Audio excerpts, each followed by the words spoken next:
Hello, Cool Coffee listeners. Before we begin, please note this episode discusses the topic of suicide and digital blackmail targeting teens. Listener discretion is advised. Hello and welcome to Cool Coffee with Kansas Principals. By and for school administrators, this podcast is intended to promote candid discussion and insight about our great profession. My name is Rick Sola, and as Communications Director for the Kansas Principals Association, I am the host, but I am certainly not the feature. Sit back, take a sip, and enjoy. This is Cool Coffee with Kansas Principals. Let's get started. Hello, and welcome to Cool Coffee with Kansas Principals. Today, I'm joined by Mr. Tom Simmons, principal of El Dorado Middle School in El Dorado, Kansas. Welcome, Tom. Thank you. Glad to be here. Yeah, I'm really excited to have you here, and recently learned you guys are the Wildcats as well. So from one Wildcat to another, welcome, both at my school, but also, I don't know if you're not a K-State Wildcat, I don't think, are you? I am. Oh, you are, okay.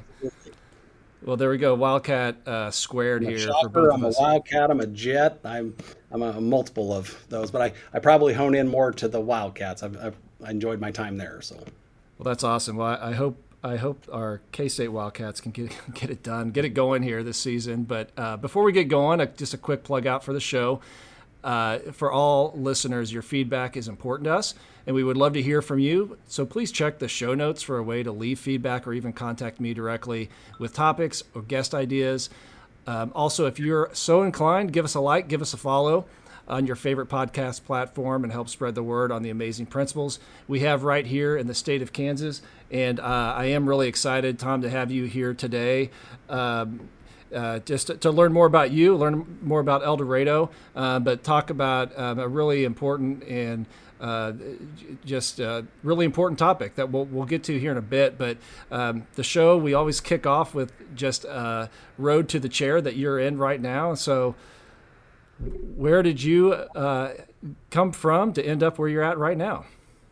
Well, I grew up in Western Kansas in Garden City. I'm probably be like a lot of principals. I didn't have that traditional route to this chair. I started out in athletic training. All my friends were football players, but they were of the size needed to play football. I was the smallest kid in the school, so I got picked on a lot. So I became an athletic trainer. And one of the coaches said, "Hey, you can be our trainer." I said, "What's that?" And they used to send me off to Emporia State over the summers, learned how to tape ankles, and then ended up getting some scholarships to Garden City Community College, and then ended up working for K-State football and many sports at K-State through my time, and then ended up just meeting the right people and ended up working my way into the NFL and was an athletic trainer for the Philadelphia Eagles. And so a nice transition. And, it's nice because people talk about how much principals work. I got there July 4th. My first day off was Christmas and kind of working sun up to sundown, lots of hours. And so not that this is any easier, but it's definitely a little bit, at least I have a home, I guess. So I've been in education about 22 years. This is my third year here at El Dorado Middle School as the principal. This was my first principal job. My wife has been a principal for years, and then finally talked me in, as they always joke, to go to the dark side, and so joined this side a little bit. So I really enjoyed it. I love doing this. So. That is funny. The dark side reference is alive and well even here, where I'm at too. And I remember getting into it, and Rick, you sure you're ready to go to the dark side, as they say? And but no, there's a lot of positive there. I bet there's a lot of parallels with, you mentioned, just the hours of being a athletic trainer with the Eagles, but I imagine there's some parallels there with what you're doing now, at least in hours put in.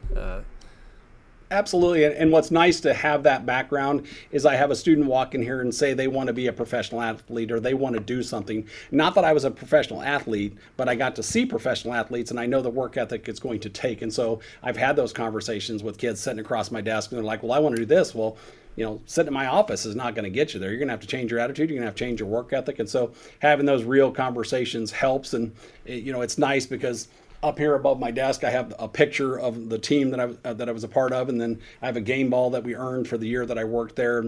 And I think I was taught a lot of experiential learning opportunities during that year that the guy didn't tell us a lot what to do. You had to learn it yourself. So in my years of teaching, I kind of taught that same way. And I'm trying to instill that in the teachers here too, that, giving kids an opportunity to learn by trying and failing and failing forward is just an acronym I use a lot here, that I want them to learn from that failure.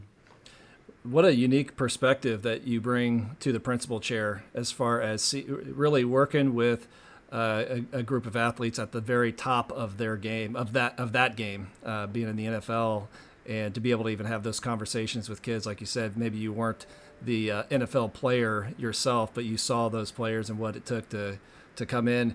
So I'll put you on the spot. I mean, the Chiefs are playing the Eagles this weekend. Is there is one team over the other? It's really hard because I grew up in Kansas, so I grew up a Chiefs fan. But when you go to get a job in the NFL, you don't get to go, well, I want to be with the Chiefs. And so I applied to the Chiefs. I applied during that year, all 26 NFL teams, and ended up at the Eagles, and ended up being a great thing. It was funny because last year's Super Bowl, my staff were all Chiefs fans, and over our music, they would play the Red Kingdom song, and they were heckling me, and I was gone for one of the days, and I came back, my whole office was Chiefs, everything. They had covered up my helmet, my game ball, my picture, they trashed it. And I relished in that for a few days when we came back after the win, and I just left that up, and then they came in and took it down because they were mad. Well, I'm a strong Chiefs fan, but I can appreciate the humor in that, and I love the school culture aspect of that. That's so school culture there, where you've got for us it's the KU K-State rivalry out here, and Sure. but no, that's great. I think you have a case too to be had on the New Heights podcast with the Kelsey brothers. There you go. That was before my time. I had, I was back in 1988, and I had Reggie White, Randall Cunningham. We were 2 games from the Super Bowl, and I was blessed to have been a part of a lot of games that, I was part of what's called the Fog Bowl. We lost to the Chicago Bears in the fog in a game, and just some games that, not every game do you get to go back, and you can go to YouTube, and there's one of your games that was just a nostalgic, really kind of cool game that you were a part of. And so those are some fun times to think. And again, to be able to share those with the students to know that it is capable. Or I have a young man that's not that great of an athlete. Have you thought about being a trainer or a manager on a team? I said that you can go a long ways with those things. It's not always about always being the greatest athlete. So. Yeah, no, that's really a great story. And I bet students are probably really fascinated with that, especially you throw up a few highlight reels of that time. I mean, you just named a few greats there. So Absolutely. So we're recording this. It's Friday. It's September 12th. Here where I'm at, this is kind of we call it like Awareness Week, Suicide Prevention Week. And so it's fitting to be having this conversation here with you today. And, it's a topic that is unfortunately, I think, just all the more relevant in our schools. And I myself have worked as a principal through some very challenging situations in the community and even in the school that I have been in and that I'm at and so forth. And that's really what brings you on here today is working through a really tough situation in your community right at the start of summer. And so first, before we kind of get into that, I want to thank you for being willing to come on here, because I think there's so much value to hearing from other principals who may have gone through any challenging situation, but something so sensitive as suicide is one that I don't know that we ever feel fully equipped to handle. And so thank you in advance for being willing to come on here. But we'll just start with back at the beginning of summer, you received a phone call. We'll just kind of start with that, and then kind of move through the process that your community, and so forth went through back in June. Well, I'm a 12-month contract, so we work all year. It was one of those weird things where I was sick over the summer, so I'd taken a sick day, and I'd got a text message from my superintendent to give him a call about a situation with a student, which I thought was odd at the time. I'm like, we're in summer. When I reached out to him, I was told that one of my students had an accidental gun discharge, I think was the words that were used. And so then we were thinking a student was playing with a gun. Kind of woke up from being sick to what do I need to start planning? What do I need to start doing for the school? Reached out to a bunch of people around the building, my counselors and everything else. Over the summer, we have summer weights, we have summer school, we have all these things. We have summer camps. So we knew those students were going to need some resources and some things set up. So immediately started to work towards planning those things, working with the superintendents, assistant superintendent, like I said, my counselors, and lots of different people to organize that. The next day, we had set up some grief counseling at our high school, where most of our camps and summer weights program goes on. And we were there for our students to be able to come in and talk with the counselors, myself and other people. I guess I was surprised by how many parents wanted to talk to us about how to talk to their children. So if I've walked away from anything with this, is that a lot of these parents do not know how to talk to their children. You know, it was spreading on social media and everything else, but they were asking, how do we talk to our kids about this sensitive subject? My student didn't want to come to the building and talk to you, so I came over. How do I go home and explain what's going on? And so that made it a little bit more difficult. As the day kind of went on, the narrative kind of switched a little bit. We were called in by the chief of police to discuss kind of what was going on. And as the day went on and we found out more facts, we found out that my student was he'd got into a sextortion with some people online. He began chatting with someone, and the family, we were blessed with that in the sense that they've been very open about this, because they would not want this to happen to any other child. So they've been pretty open about the whole situation. But in that sextortion, unfortunately, the young man had sent some incriminating pictures out to this person. The horrifying part that probably kind of gives me chills a little bit is that part of the sextortion was 35 minutes, I think, is what the mother talks about. So from start to finish of 35 minutes of them antagonizing him and making him feel uncomfortable before he took his life is just kind of an unfortunate situation. So that time span happened pretty quickly. Being able to work with the community and setting up resources and talking to kids and parents, that went on for quite a few days. So, yeah. You know, going back a little bit, you referenced social media, and I would say with any challenge, any really urgent and challenging situation where you've got to be proactive with communication and get communication out, what I have found, unfortunately, over and over, is that social media and that word of mouth moves way faster than we're able to move. How did you combat that, and how did you feel you were able to get that communication out? Did you feel like it was timely in hindsight, or how did you kind of balance that? Well, we did balance it. I think we did the best we could. Some of it was such an unknown, starting out from having one thing what we thought it was, and then just as the time went, the narrative kept changing to ended up being this extortion, which changed the narrative and made it, I don't want to say easier for the parents to talk to their children, but it opened some avenues for parents to be able to talk to their children. I don't think we got ahead of the social media, but we stayed ahead of what narrative we could. We spoke on what we could, spent a lot of time reviewing board policies and what we were going to be able to do in the after effects of this, knowing, our board policy doesn't allow us to have memorials or other things or remembrances and some of those. And I know every district's a little bit different, but trying to get out in front of that a little bit so that we could plan for some things. And here we are in September, and this happened in midsummer, middle of summer. We're still dealing with that. I still have people reaching out constantly that want to do things that go against board policy, and we have to say, I'm sorry, I can't do that. That probably is the hard part of this, is that it's what their heart is in the right place to want to do something, but then it breaks a board policy and we can't do that. So, having a moment of silence at a football game, having a picture of them up, putting them on the back of T-shirts. We've had a little bit of, I've been hit up with a lot of different things, and to have to say no, and then I don't think they understand the reasoning by it, because it's a sensitive topic. I mean, it's hard to talk about here, but to bring those topics up, and it's not that it automatically makes somebody want to commit suicide, but it continues to bring things up. And I was talking to the counselor today, and I asked him if he felt that this year was worse than the past few, and he said by far. We've had a lot more kids either talking about it. We've had some other nerve-wracking things happen. He said he's had a lot more kids that are willing to talk about it, that they will come up and say, hey, I'm not feeling right today. I think I really need to talk to somebody. So there's kind of two sides to this. We've had a lot more people that are having those suicidal thoughts, but we've had a lot of people that now know that they can reach out to a counselor. So we're on the right track with doing those things.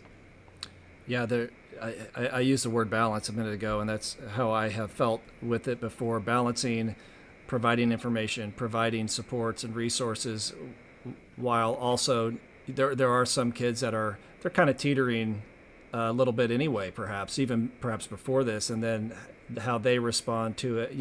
Every student responds differently when they hear this, hear the information and so forth. To go back to earlier, you said you received that phone call, and just kind of processing through it.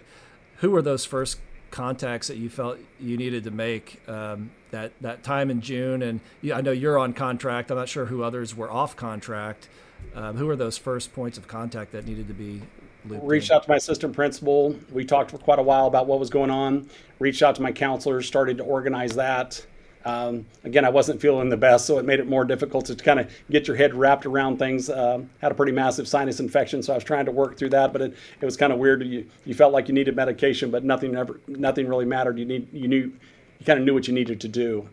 That being said, I reaching out to the superintendent, continuing trying to organize. Kind of like what you said, trying to get ahead of some things. We knew we were having weights the next day. We knew we were having camps the next day. We knew we were having summer school. So having people there, I went up to summer school and kind of walked around the room, and you had some kids talking about were they going to the funeral, what was going on, and amazingly enough, it's a middle school, so you have another kid going, who died? And so it's kind of one of those weird things that some kids weren't even aware.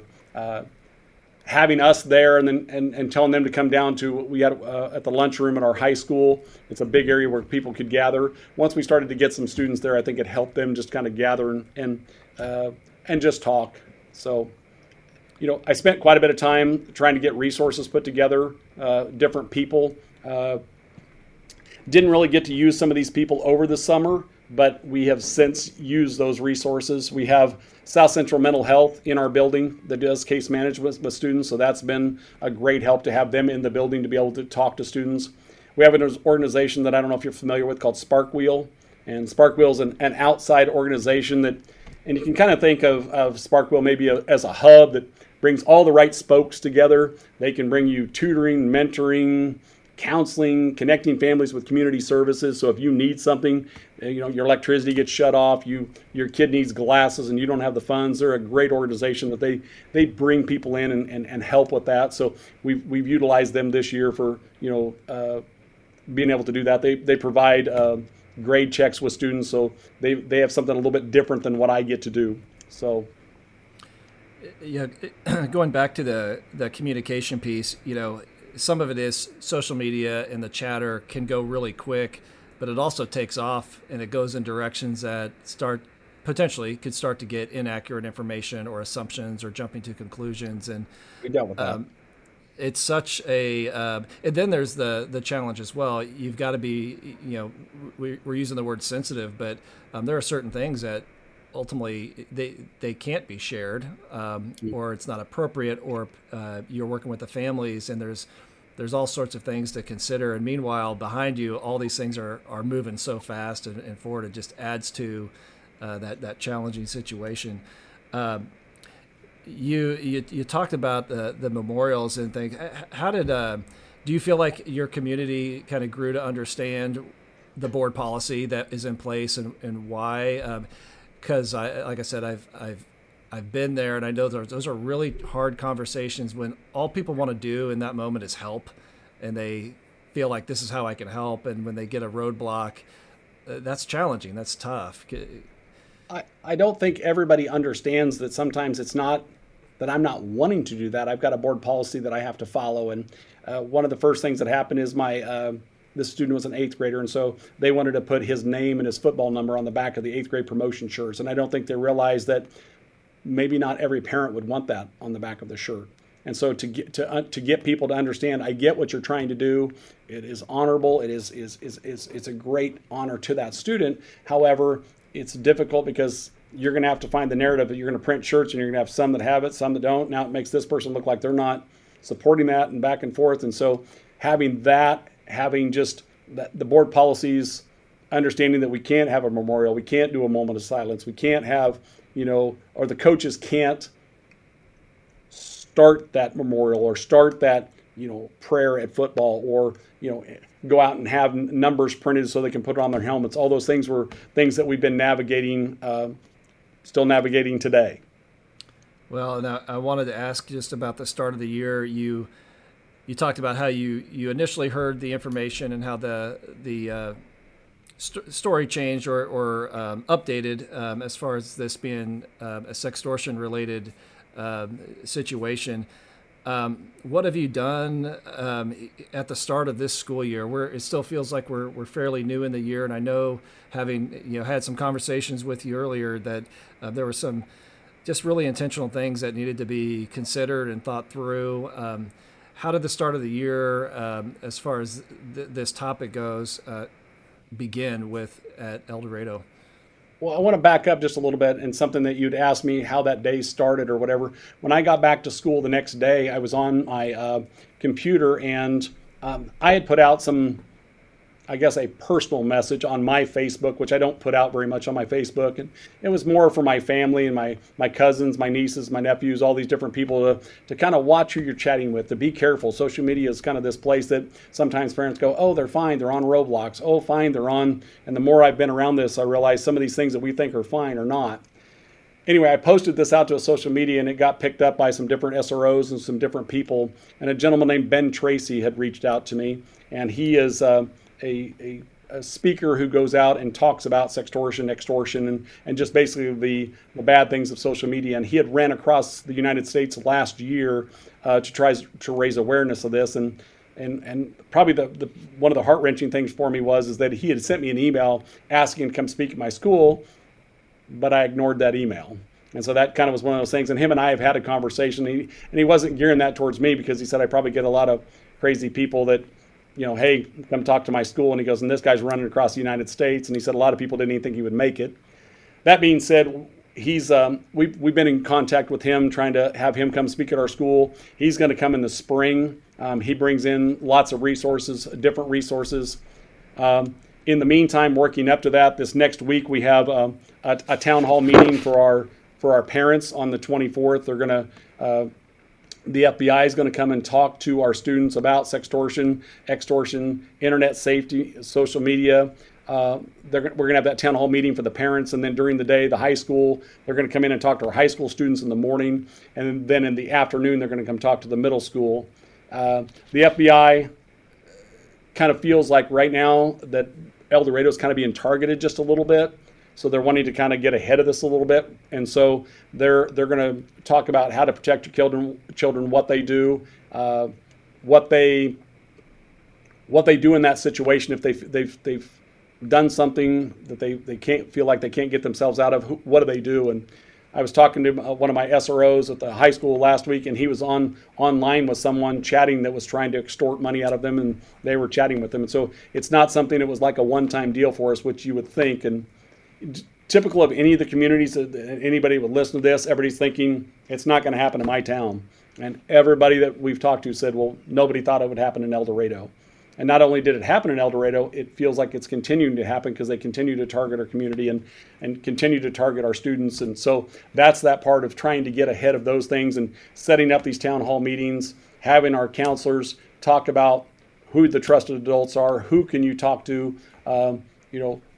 I know you messed up. It might be embarrassing, but come talk to us, and there's a way out of this. Yeah. What a very, very important mission that he's on, and what a great resource to tap into. And you referenced that email you got that you didn't respond to, and we get countless numbers of emails daily. But that's one thing that I have found, several times in these situations, and that's part of. I call it the kind of the wake of these situations, but is the second guessing that goes on with everybody, and the what ifs, and what if I had only fill in the blank. And as a building principal, I appreciate you sharing that out loud, because I feel like that's a very real part of these tragic situations. It's everybody's questioning what they could have done, and as a building principal, as a leader. We're conditioned to lead and to be successful and to fix problems and all those things. And it's, I don't know, all the more weight that we get on our shoulders as a result of that.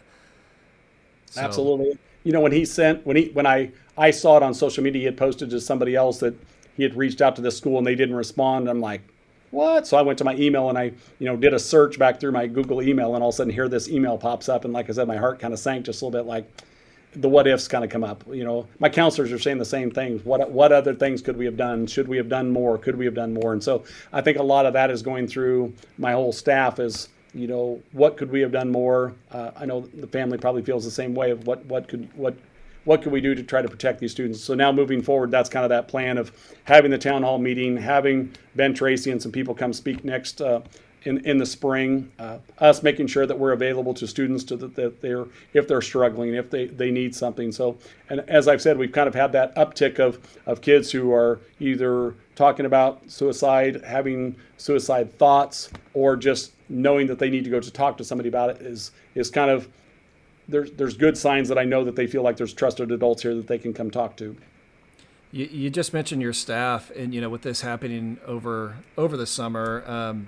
How did you take care of your staff, or how did you kind of reach out? I mean, that's there could be staff all over the place at that point because they're on their summer vacation. Absolutely. And so we reached out, sent some text messages to the staff of what was going on. Our district sent out a message that did something that had happened to a student. And again, with social media in the world, it spread pretty quickly. Once it came time for the funeral, so many of the staff members stepped up, and I think that was kind of eye-opening for the family, just a little bit of how many people came to support the family during that time. Something I did not allude to is the family was reaching out to ask for certain things. They wanted a football jersey. They wanted a wrestling jersey, a wrestling singlet, and some different things that they could have for him during that time. And so again, to navigate through that, it's not as simple as just going, hey, here's a jersey. We had to work through some policy situations. What can we do with this? And we made the decision, even as football season started, we've retired his number for a few years, because we had a lot of kids stepping up going, hey, I want to wear his number and represent him. Well, then who do you pick? And so we felt it was best to kind of retire his number for a few years. The other part that I really didn't talk about that's been a little bit more difficult to navigate is he has two brothers here. And so now when I'm doing this town hall meeting and I'm doing all of these different things, not only you're trying to help your staff, but you have a couple brothers here. And so making certain that the family understands, making certain those students understand that we're trying to support them. And I think they have felt that way. Like I said, the family has been pretty open about this, that they never want this to happen to anybody else's family. But it still is again, a sensitive topic that makes it even more sensitive when the brothers are here. Yeah. And I was kind of thinking as a follow-up to the taking care of staff, but just taking care of the family, and you really kind of nailed it with that. But you're working so closely with the family in really the worst time of their life, and just the emotions that play into that. And like you said, there's policy, there's emotions, and there's all those things that are wrapped in there. How do you take care of yourself as a principal at that point too? Because I use this phrase sometimes here, we're not robots, and the emotions are very real. Oftentimes it's like that duck on a pond where we kind of present perhaps a certain way, but you're moving. I mean, and there's things that are going in the back of your mind that you need to take care of. You need to communicate. You need to make a contact. How do you take care of yourself through all of this? I think we started this conversation about me being an athletic trainer, and I think that training helped me a bunch. Being presented in emergency situations, something goes on with somebody, and you snap and you go and you take care of things. And I think that part has helped me. I'm probably not very good at taking care of myself, just like a lot of other principals. I take care of what I need to take care of, and I probably worry less about myself and worry more about others in that situation. I think reaching out to my counselors, because I know this was really hard on them, and making certain they felt like they were okay, and just even the staff. If staff, I talked about, and I probably didn't allude very good to that, but we had resources there for students, we had resources there for families, but we also had, if the staff needed to come in and talk, we had those resources available for them also. The following day, after all that happened and I went back to work, the superintendent had asked me to reach out to the family and let them know what supports they needed from us. So as you can imagine, that was a pretty difficult phone call. The family's divorced, so and unfortunately, that made it 2 phone calls instead of 1. So to call one family, and they were very appreciative of everything we were trying to offer, and we were just trying to offer what support we could. And that's when they started asking about jerseys and singlets and different things as they were making their plans. But that conversation's never easy for everyone. But it's part of the job when you sit in this chair to know. In the end, it's nice that you know you were trying to help that family. And I kind of waffled from your question, but I'm not good at taking care of myself, I guess, in that sense. So, well, no, you're probably hitting the nail on the head for a lot of principals where, again, we're conditioned to be focused on our building, our kids, our staff, and others. But there are times it's hard. You're going to bring that home. You don't just shut the door and walk home and everything goes away. And so, I think that's an important piece, but I would agree with you. I don't know that I would have an answer to how do you do that. In part, kind of speaking just for myself, sometimes the taking care of yourself is just keep moving forward, keep going, and just and working through that. You kind of mentioned this or alluded to it, is just the number of things that come up that aren't anticipated or are unpredictable, like the football jersey you mentioned. It makes total sense, but I don't know that in the moment that's going to be something that would immediately come to mind but that's an important topic, and that needs to be handled very sensitively and very thoughtfully with for really the emotions of all those who are still around. And so absolutely. I thought that was just one of many examples. Yeah, we were blessed in the sense that the jerseys that we had a new set of jerseys coming through the next year, so we got new uniforms. So it wasn't as hard of a thing to be able to do, to say, okay, we can give you the jersey and the singlet the same way. We didn't have new uniforms, but to give them that singlet, we just made some exceptions and took care of things and made sure that family felt that the school supported them during that time of need. Have you had any, now that this is a kind of a conversation at the forefront, have you had any successes where you feel like some students have come forward and kind of feeling like, oh, I'm glad we have put some of these things now in place to where it's kind of opened up, it's kind of taken the lid off things, and maybe it's an embarrassing conversation, or but maybe it's steered a student toward making a positive decision rather than the ultimate decision. I alluded to that earlier, where I think we have quite a few students who had come to the counselors and even Spark Wheel and our South Central Mental Health. Those people, I think, are getting more of those kids coming to them and opening up a little bit, because maybe not about extortion, but just knowing that maybe they're not heading down the right path and want to talk and say, hey, some of the choices I'm making aren't the greatest. I think I need somebody to talk to. And we've had quite a few of those situations. And again, they're not easy conversations for the kid. They're not easy conversations for the counselors, but they're conversations that definitely need to happen so that moving forward that we're making positive choices for our students in the building. Where do you feel have been, you talked about having Ben Tracy in, and really it sounds like a very intentional kind of plan of action, if you will, methodical, of getting some information to families and students. And as far as moving forward, and I'm not sure when your start date was for the school year, but we're kind of at the beginning of the school year. But just like you said, you're still navigating through some things.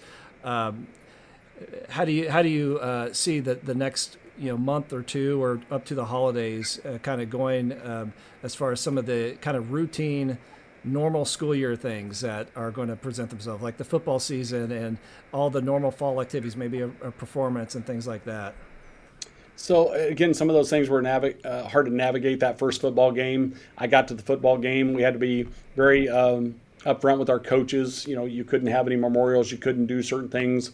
Didn't really have a moment of prayer. If the students chose to do that, they could, but really try not to be involved in that, because that looks like an adult trying to lead that. We did end up having some students, like I said, take a small sticker and put it on the helmet of his jersey number. That's their choice, not against our board policy. So some of those things just kind of moving forward. The first assemblies, those first couple of days, I think there was a lot of kids walking around kind of lost a little bit. And maybe you're reading into that a little bit. We didn't know, some of his friends were walking around, and some of them had his name on their shirt and different things. So it brought attention to things, and little by little, I think things have gotten into some normalcy to where it's not gone away. It's definitely still up front, still talked about, still all of those things. But I think it's moving forward. I think some of those things that we put in place have made it a little easier to know that there's a resource out there for the students to talk to. One thing I have found is, that routine, the school routine, every school's got that routine. That provides a lot of comfort for a lot of kids too. And I think that is the hard balance when any tragic situation reaches a school. There are some kids that they need that one-on-one perhaps with a counselor, or they need some additional supports. There are some kids who that might not be what they need, but what they need is they need that normal school day. And that reliability to be able to come to school and I don't know, I hate to use the word distracted, but to be able to go to school, and that could be the consistent, reliable place. And I think we have similar types of board policies, and I think that's what those are rooted in, is school's got to be that predictable place, and we work individually and intentionally with those who need more. But that can be really hard because, like you said, hearts are in the right place, but it's emotional, and we all want to help, and we all don't want this to happen ever again. Absolutely. And I think what's hard is, some of the questions that were being thrown at me, 8th grade promotion, that's at the end of the school year in May. And I've got that thrown at me 3 days after, all of this tragedy happened. And I'm like, I don't really want to make this decision right now. But in their mind, it was the right decision. They wanted to get things moving and understand what they could and couldn't do. Where that gets a little bit awkward is that 8th grade promotion is not put on by our school district. It's put on by families, so it's really not up for board policy. But my counselors, my building leadership team, myself, my assistant principal, we all sent our opinions, I guess, if you will, where we would like to have that. Would we want the name on the back of the 8th grade promotion shirts? And basically, we all talked about how, in research suggests that's probably not the best policy to do. And again, you have these families that aren't in our world. They don't live in policies. They don't live with the students and how that affects them. And so for them to kind of realize that, so I had to send a kind of an email to my PTO, or it's called Pride here, organization, to let them know that I understand your wishes, but it's not that we're not being supported, but I don't think we can support that decision based on this research and based on this information. And I don't know how well it was received. I think they understand it, but again, I think their hearts were in the right place, but it's a difficult thing to overcome. Yeah. Well, there's so many things, and I just want to wish you all the best as you move through the school year, and as all those currently unknown or unanticipated things they come up and they continue to, and certainly it's part of the role, but it sounds like so many positive things are in place to really take care of your people, the people, your students, your staff, the family involved, and the community around you. And hopefully, sometimes out of tragedy comes some really positive change or impact, and in this case awareness. And having talked with you prior, you mentioned this even just on this, but the want for the parents to really be forthcoming and to help prevent this from happening to anybody else. And there's many layers here, but as far as the online effect and what led to this, and I have seen that in my community, and it's an unfortunate reality for our kids, and it's hidden because we don't necessarily see that. It's on their phones, and just like you said, the window of time can be so quick because our kids, they're snap decision makers and the snap judgment, and they act.